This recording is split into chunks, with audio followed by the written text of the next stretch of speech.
Hello students, आपका गुरु मंत्रा IQ channel में स्वागत है। आज हम लोग क्लास 10th रियल नंबर अर्थात वास्तविक संख्या का पार्ट 6 पढ़ने वाले हैं। कौन सा पार्ट पढ़ने वाले हम लोग? तो पार्ट 6 पढ़ने वाले हैं। अब तक रियल नंबर के 5 पार्ट पीछे पढ़ाया जा चुका है। अब ये हम लोग लास्ट पार्ट पढ़ रहे हैं। इसमें हम लोग देखेंगे LCM और HCF के विषय में। तो आज जो LCM HCF के विषय में, जो HCF और LCM का जो रिलेशन है, संबंध है, इनके विषय में इस वीडियो में देखने वाले हैं। तो इस वीडियो को शुरुआत करने से पहले यदि आपने अभी तक हमारे चैनल को सब्सक्राइब नहीं किया है तो सब्सक्राइब कर लें। साथ ही बेल आइकन का बटन भी ज़रूर दबाएं ताकि जैसे ही कोई नया वीडियो अपलोड करें तो उसका नोटिफिकेशन आपके पास पहुंच जाए।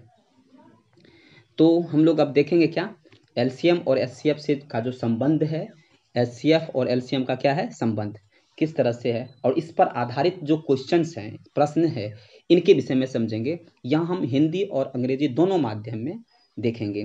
तो क्वेश्चन क्या है, पहले अंग्रेजी माध्यम के लिए या हिंदी माध्यम के लिए जो भी कोई भी स्टूडेंट्स है, आप परेशान नहीं होइए, क्योंकि आपको कहीं भी दिक्कत, चाहे हिंदी में लिखा हो या अंग्रेजी में लिखा हो, आपको कभी दिक्कत नहीं होगी। अंडरस्टैंडिंग आपकी ठीक रहेगी, उसमें कोई समस्या नहीं आएगी।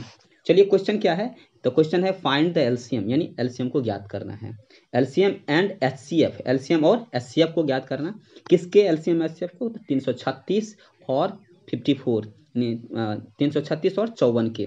और इसको जस्टिफाई यानी वेरीफाई भी करना है। LCM multiply HCF equal to product of two numbers, यानी कहना ये चाह रहा है, इस क्वेश्चन में ये कहना चाह रहा है कि LCM निकालिए। किसका? 336 का LCM निकाल लीजिए, 336 और 54 का LCM भी निकालिए और HCF भी निकालिए।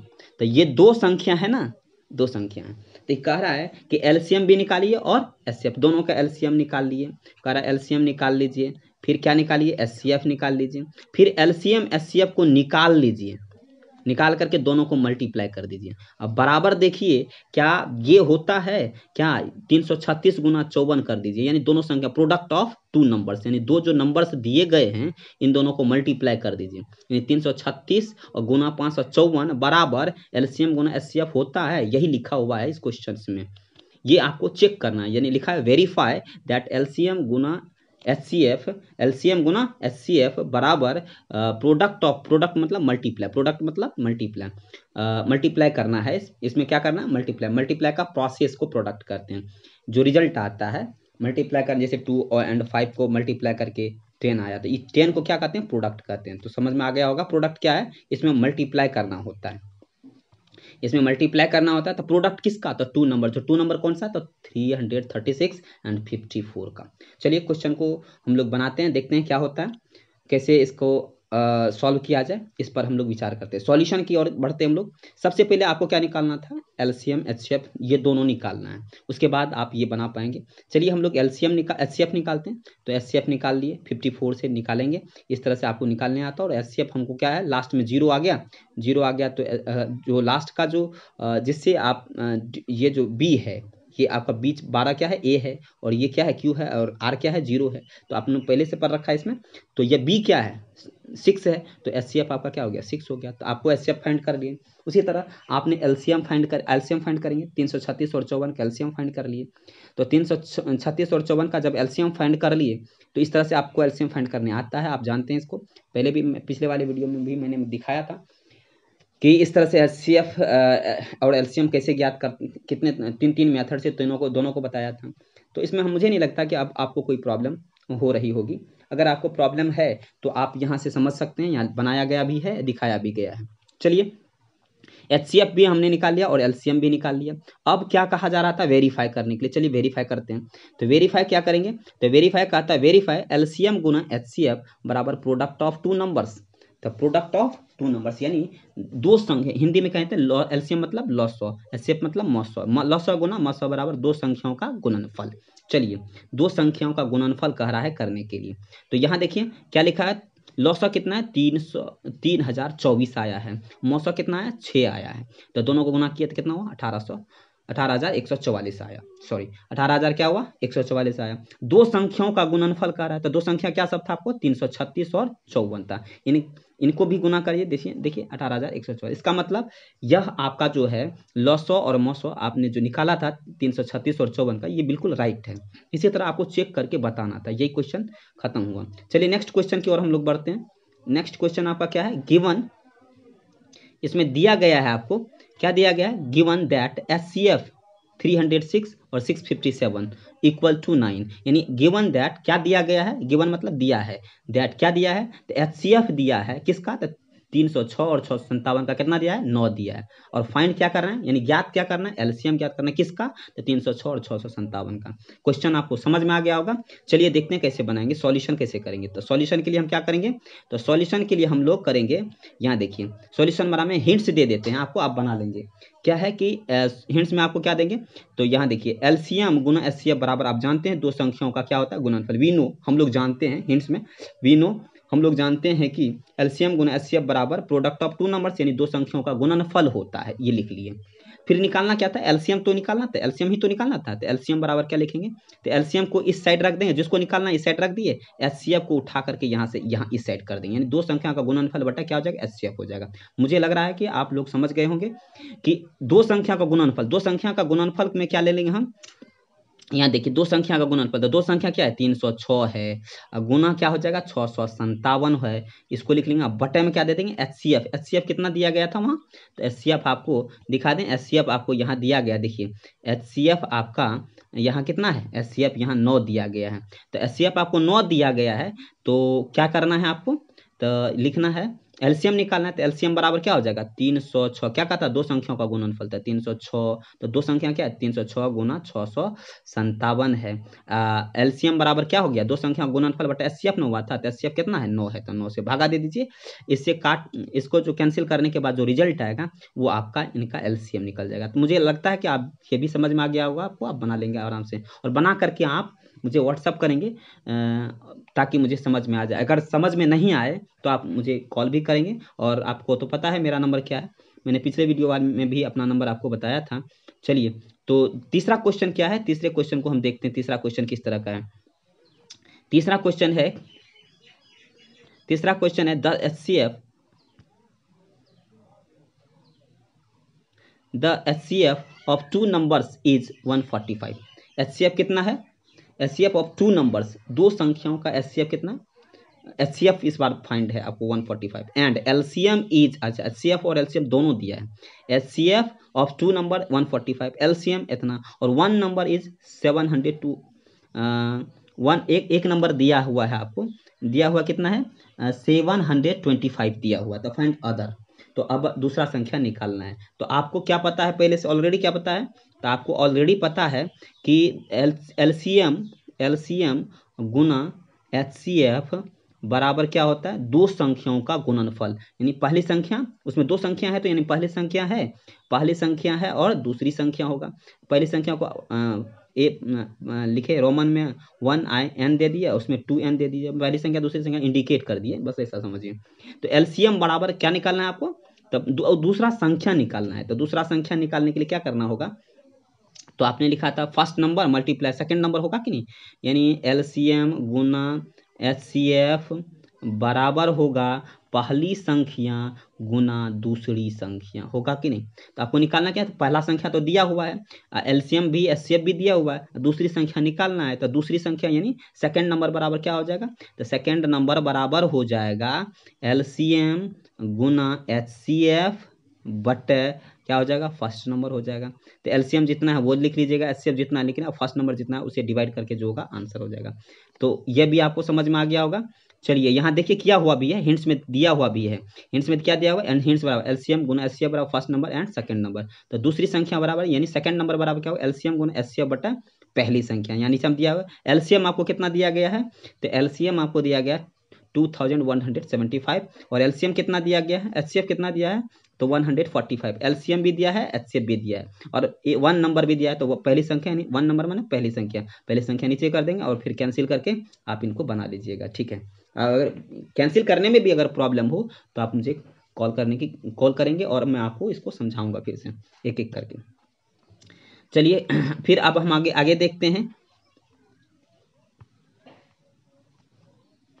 अब हम लोग देखेंगे अपने अभी आपने देखा एलसीएम गुना एचसीएफ बराबर पहली संख्या first number and second number. इस तरह के क्वेश्चन एलसीएम और एचसीएफ से रिलेट करके हमने देखा, संबंध जोड़ करके देखा, यानी संबंध बना करके देखा किस तरह से क्वेश्चंस को सॉल्व किए जाते हैं। तो आपने इस टाइप के तो क्वेश्चन देख लिए। अब कुछ स्टेटमेंट बेस्ड क्वेश्चन है, जरा इनको भी देखें कि स्टेटमेंट बेस्ड क्वेश्चन किस तरह से बनाया जाएगा, इस पर भी देखते हैं।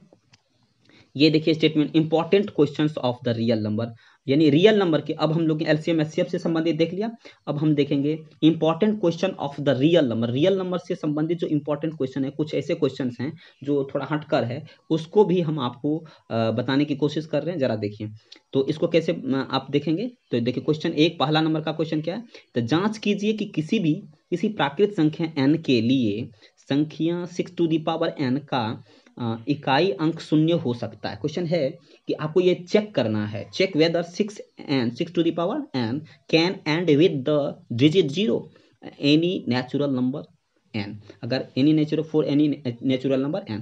तो प्रश्न क्या है, प्रश्न को ठीक से समझिए। प्रश्न में है दिया गया कि जांच करना क्या है कि कोई ऐसा किसी भी प्राकृतिक संख्या n के लिए इकाई का अंक शून्य हो सकता है। जहां आपको क्या पता है, इकाई का अंक अगर शून्य होना है, इकाई का अंक क्या होना चाहिए, शून्य। तो देखिए 2 गुना 5 करिए, कितना हो गया, शून्य, 10 हो गया। इकाई का अंक शून्य हो गया। चलिए 2 गुना 5 करिए, ठीक है, 2 दूना 4 5 20 हो गया, तो शून्य हो गया। 2 गुना 3 कर दीजिए, 2 दूना 4 दिया 12, इकाई का अंक शून्य। क्योंकि जब भी इकाई का अंक शून्य चाहिए आपको, 2 दूना 4 5 20, तो 20 जीरो हो गया। देखिए तो इकाई का अंक जब भी आपको चाहिए, यानी 2 और 5 दोनों चाहिए, या यूं कह सकते हैं केवल 5 चाहिए।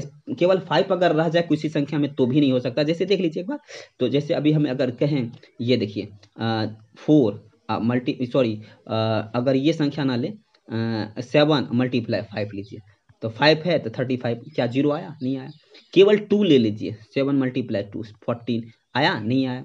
तब क्या करिए, 7 ले लीजिए, 5 ले लीजिए, 2 दोनों ले लीजिए। अब इस बार देखें 7 भी ले लेते हैं, 5 भी ले लेते हैं और 2 भी ले लेते हैं। तब देखिए तो 5 2 जा 10, 10 7 जा 70, देखिए आ गया जीरो। यानी केवल 2 लीजिएगा तो भी यूनिट प्लेस पर, यानी इकाई स्थान पर, इकाई स्थान इसे कहते हैं दहाई का, ये है यूनिट प्लेस और 10th प्लेस। तो यूनिट प्लेस पर कभी भी जीरो नहीं आ सकता है अगर केवल 2 लीजिएगा।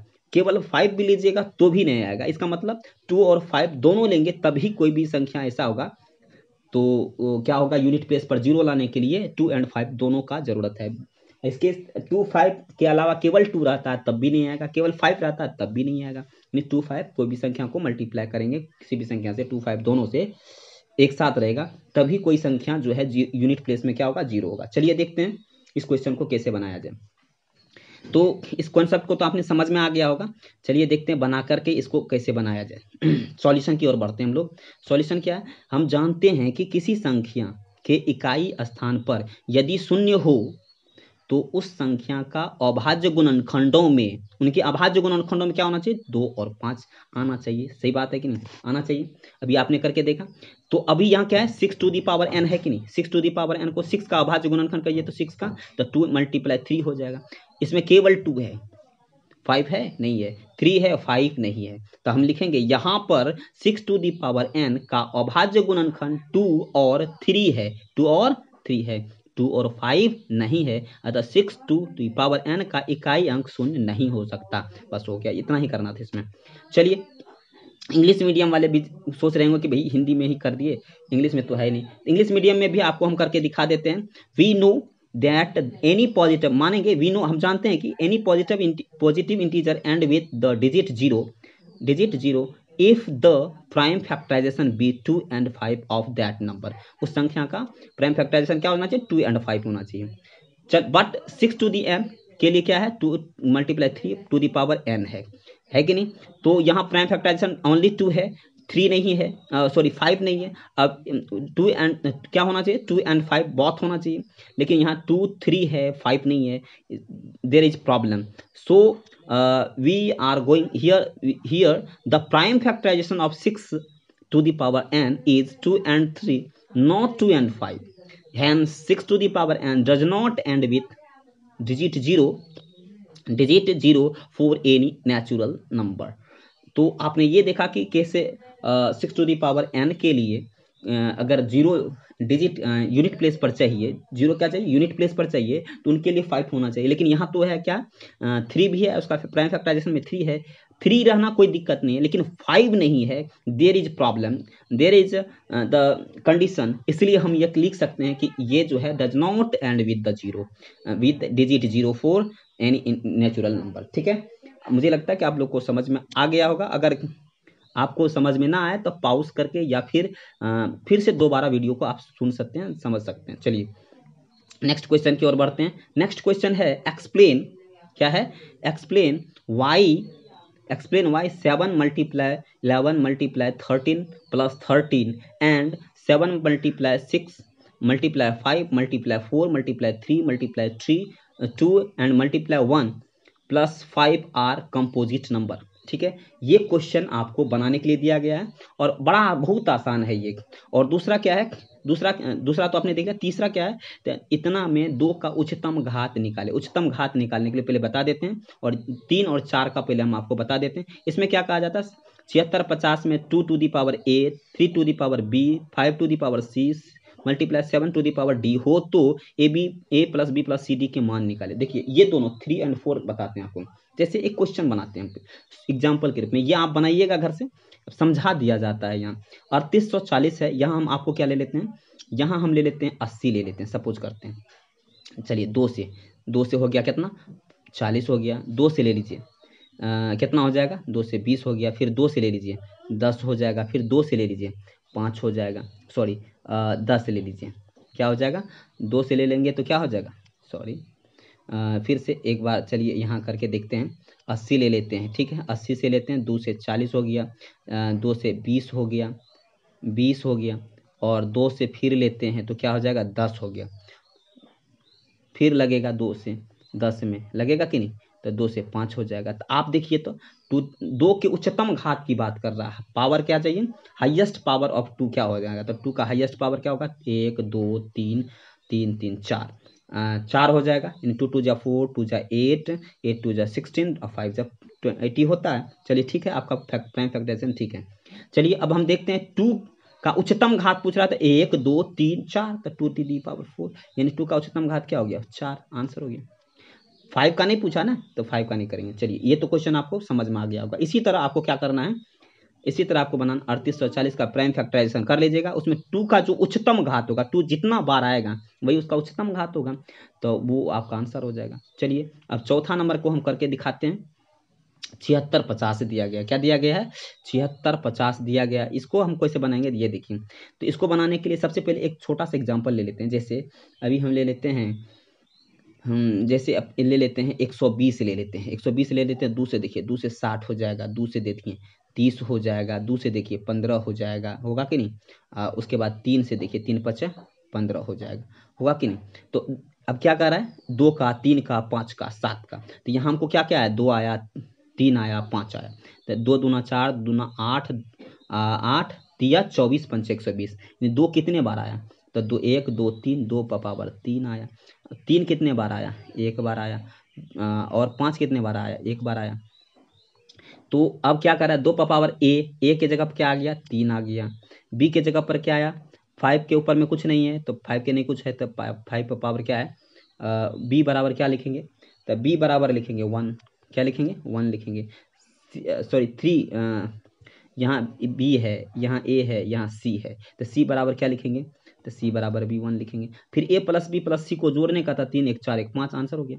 तो इसी तरह आपको बनाना है। और एक इसके बाद जो ये क्वेश्चन आपको दिया है कंपोजिट नंबर के विषय में दिया गया है, इसको आप क्या करेंगे, सबसे पहले इसको बनाने के लिए आप क्या करेंगे, यहाँ देखिए 7 मल्टीप्लाई है 11 है, मल्टीप्लाई क्या है 13 है, और प्लस क्या है 13 है कि नहीं, 13 है। इनमें कॉमन लीजिए, क्या लीजिएगा, 13 कॉमन ले लीजिए, 13 कॉमन ले लीजिएगा, 7 मल्टीप्लाई 11 मल्टीप्लाई और क्या हो जाएगा, 1 हो जाएगा।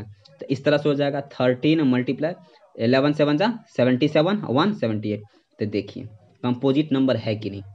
अब इसको लिख सकते हैं 13 इंटू 13 इंटू 6 यानी देखिए तो कंपोजिट नंबर क्या होता है, more than one number divisible by more than one number, यानी एक या एक से अधिक संख्या से डिवाइड हो, एक के अलावे अन्य संख्या से भी डिवाइड हो, उसे कहते हैं कंपोजिट नंबर। और ये कंपोजिट नंबर है, लिख देंगे आप कंपोजिट नंबर है।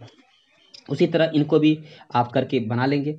तो मुझे आशा है कि आप लोग समझ में आ गया होगा आप लोगों को ये कंपोजिट नंबर के विषय में भी। ये सारे क्वेश्चन आपको रियल नंबर के हैं और ये रियल नंबर का अंतिम क्लास था। अगर आपको फिर भी कभी रियल नंबर को समझने में किसी भी क्वेश्चन को लेकर के प्रॉब्लम हो, डाउट हो, तो आप मेरा व्हाट्सएप नंबर, इसमें फिर से मैं आपको एक बार लिख दूं, मेरा व्हाट्सएप नंबर क्या है, 8 है 2 है 8 है 5 है 510419। इस पर आप कॉल करके आप समझ सकते हैं, कि व्हाट्सएप कर सकते हैं। जो दिक्कत हो क्वेश्चन को स्क्रीनशॉट लिख करके या क्वेश्चन को कैमरा से खींच करके पिक हमको व्हाट्सएप पर भेज सकते हैं और उसमें प्रॉब्लम लिख करके हम उसको डाउट को क्लियर कर देंगे।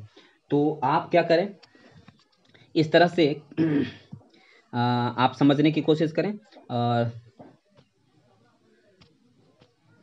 तो मुझे आशा है कि आप लोगों को पूरी तरह से रियल नंबर समझ में आया होगा। और ये रियल नंबर का लास्ट चैप्टर था, ये लास्ट टॉपिक था और ये ख़त्म हो गया। अब हम नेक्स्ट चैप्टर में इन करेंगे। तो thank you for watching. Next video के लिए आप लोग तैयार रहिए। यहीं पर मेरा ये चैप्टर समाप्त होता है। Thank you.